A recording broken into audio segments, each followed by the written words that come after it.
కరీంనగర్ జిల్లా హుజూరాబాద్ ప్రభుత్వ ఆసుపత్రి మార్చరీలో ఫ్రీజర్ పనిచేయక మృతదేహం కూలిపోయింది. నిన్న శంకరపట్నం మండలం కొత్తగట్టులో గుండెపోటుతో రోడ్డుపై కుప్పకూలిపోయాడు యూపీకి చెందిన లారీ డ్రైవర్ కుల్దీప్ సింగ్. దీంతో అతని మృతదేహాన్ని హుజూరాబాద్ హాస్పిటల్కి తరలించారు. ఇవాళ యూపీ నుంచి కుల్దీప్ సింగ్ కుటుంబ సభ్యులు వచ్చి చూడగా మృతదేహం కుళ్లిపోయి ఉండటంతో ఆందోళన చెందుతున్నారు. సిబ్బంది నిర్లక్ష్యంతోనే ఈ పరిస్థితి వచ్చిందని ఆరోపిస్తున్నారు. అయితే మృతదేహాన్ని ఫ్రీజర్లో పెట్టే టైంలో టెంపరేచర్ సరిగ్గానే చూపించిందని తెలిపారు hospital superintendent doctor Narayana Reddy.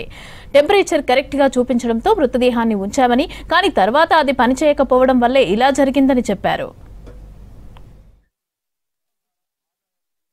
ఇది నిన్న హార్ట్ అటాక్ వచ్చిందని చెప్పేసి మన ఉత్తరప్రదేశ్ నుంచి వచ్చిన పర్సన్ దారిలో వెళ్తుంటే హార్ట్ అటాక్ వచ్చి చనిపోతే మన కేశపట్నం ఎస్ఐ గారు తీసుకురావడం జరిగింది.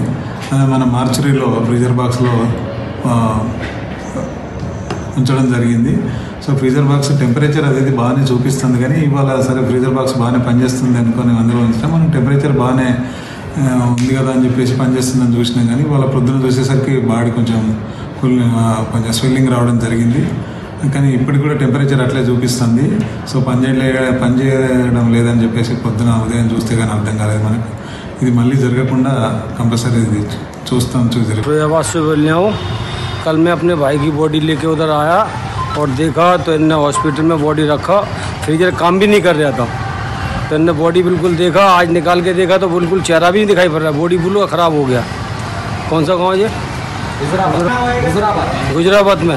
और सरकारी हॉस्पिटल डाल दिया, कहते फ्रीजर काम कर रहा है, कोई फ्रीजर काम नहीं कर रहा, बॉडी पूरा ख़राब हो गया।